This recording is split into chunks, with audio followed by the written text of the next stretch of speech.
Assalamualaikum warahmatullahi wabarakatuh. Halo teman-teman, saya Ella Isnaini Apipah dari kelompok 10 Wisanggeni. Dalam kesempatan kali ini, saya akan menyampaikan pemahaman saya mengenai materi yang telah disampaikan pada kegiatan Bina Mahasiswa FKIP 2021. Yaitu ada 3 materi. Yang pertama, materi hypnoteaching, yang kedua, materi wawasan kebangsaan, dan yang ketiga yaitu materi keaswajaan. Sekarang, materi yang pertama yaitu materi hypnoteaching. Hypnoteaching merupakan gabungan dari 2 kata yaitu hypno dan teaching. Nah, sebelumnya kita pernah mendengar bahwa ada kata yang namanya hipnotis. Nah, kata hipnotis itu, hipnonya merupakan kata yang berasal dari bahasa Yunani, yang artinya dewa yang menidurkan. Kemudian tik adalah teknik komunikasi, sehingga secara bahasa hipnotis adalah alat untuk menidurkan, teknik untuk menidurkan. Adapun secara istilah hipnotis adalah seni komunikasi untuk memengaruhi seseorang sehingga mampu menurunkan tingkatan kesadaran orang tersebut. Selanjutnya yaitu ada kata teaching. Teaching merupakan kata yang berasal dari bahasa Inggris yang artinya mengajar.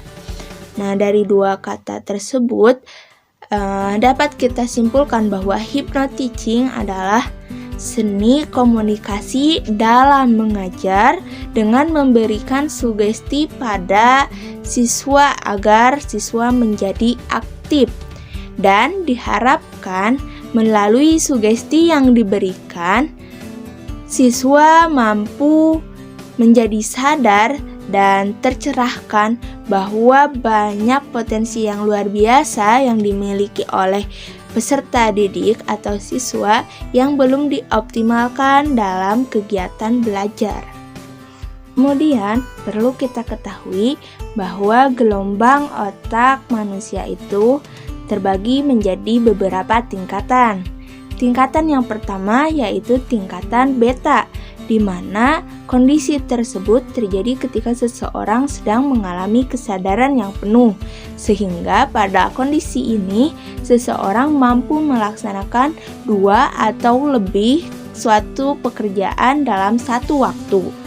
Selanjutnya yaitu tingkatan alfa.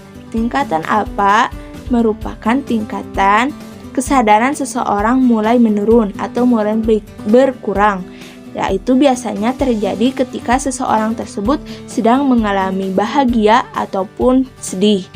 Selanjutnya yang ketiga yaitu tingkatan theta. Nah, pada tingkatan theta ini itu kondisi antara sadar dan tidak sadar. Namun kondisi ini merupakan kondisi terrileks seseorang. Pada tingkatan theta ini, kefokusan seseorang semakin menurun. Selanjutnya yaitu tingkatan delta, di mana kefokusan ataupun kesadaran seseorang itu 0 dan terjadi ketika sedang tidur namun belum mimpi. Itu adalah gelombang tingkatan otak seseorang.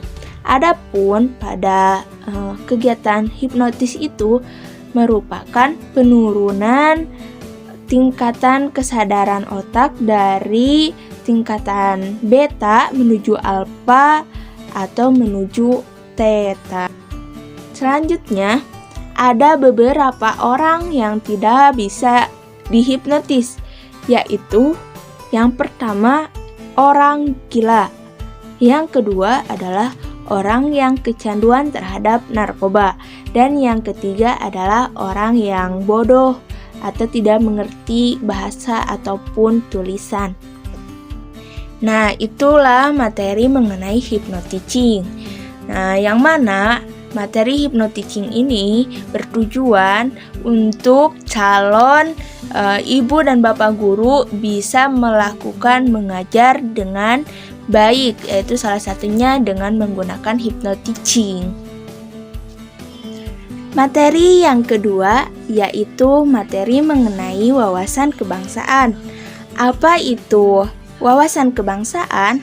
Wawasan kebangsaan adalah cara pandang bangsa Indonesia mengenai diri dan lingkungannya, mengutamakan kesatuan dan persatuan wilayah dalam penyelenggaraan kehidupan bermasyarakat, berbangsa, dan bernegara. Selanjutnya yaitu ada nilai-nilai dasar wawasan kebangsaan. Yang pertama, penghargaan terhadap hakikat dan martabat manusia sebagai makhluk ciptaan Tuhan Yang Maha Esa. Kedua, tekad bersama untuk berkehidupan kebangsaan yang bebas, merdeka, dan bersatu. Ketiga, cinta tanah air dan bangsa. Keempat, demokrasi atau berkedaulatan rakyat. Dan yang kelima, kesetiakawanan sosial. Yang keenam, yaitu masyarakat yang adil dan makmur. Kemudian, wawasan kebangsaan Indonesia ini merupakan hal yang sangat penting karena sebagai proses dalam pembentukan sikap moral mahasiswa agar memiliki kecintaan terhadap tanah airnya dalam memelihara kesinambungan perjalanan kehidupan bangsa dan terpeliharanya Negara Kesatuan Republik Indonesia. Itulah materi mengenai wawasan kebangsaan. Yang terakhir yaitu materi tentang keaswajaan. Aswaja atau singkatan dari Ahlus Sunnah wal Jamaah terdiri dari 3 kata. Yang pertama, ahlun yang artinya keluarga atau golongan atau pengikut. Kemudian kedua, kata as-sunnah artinya ucapan, perbuatan ataupun pemikiran Rasulullah Shallallahu Alaihi Wasallam. Selanjutnya yang ketiga yaitu kata al-jamaah yang artinya sekelompok orang yang mempunyai tujuan. Sehingga dapat kita simpulkan bahwa Ahlus Sunnah wal Jamaah adalah sekelompok orang atau golongan yang mengikuti sunnah atau perbuatan kemudian ucapan Rasulullah Shallallahu Alaihi Wasallam. Ahlus Sunnah wal Jamaah dipelopori oleh Imam Abu Hasan al-Asy'ari dan Imam Abu Mansur al-Maturidi. Kemudian Ahlus Sunnah wal Jamaah juga mempunyai 4 pilar atau 4 prinsip, yaitu yang pertama ada tawasud yang artinya pertengahan, yang kedua ada tawazun yang artinya seimbang, yang ketiga ada ta'adul artinya adil, dan yang keempat tasamuh artinya toleransi.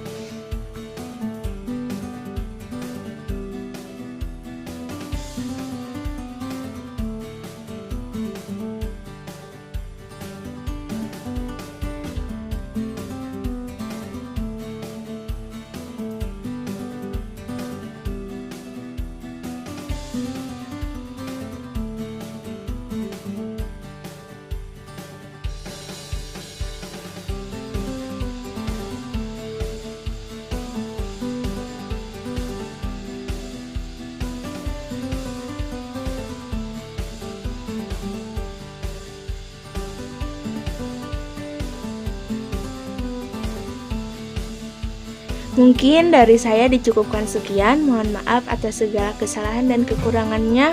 Wallahul muwaffiq ila aqwamit thoriq.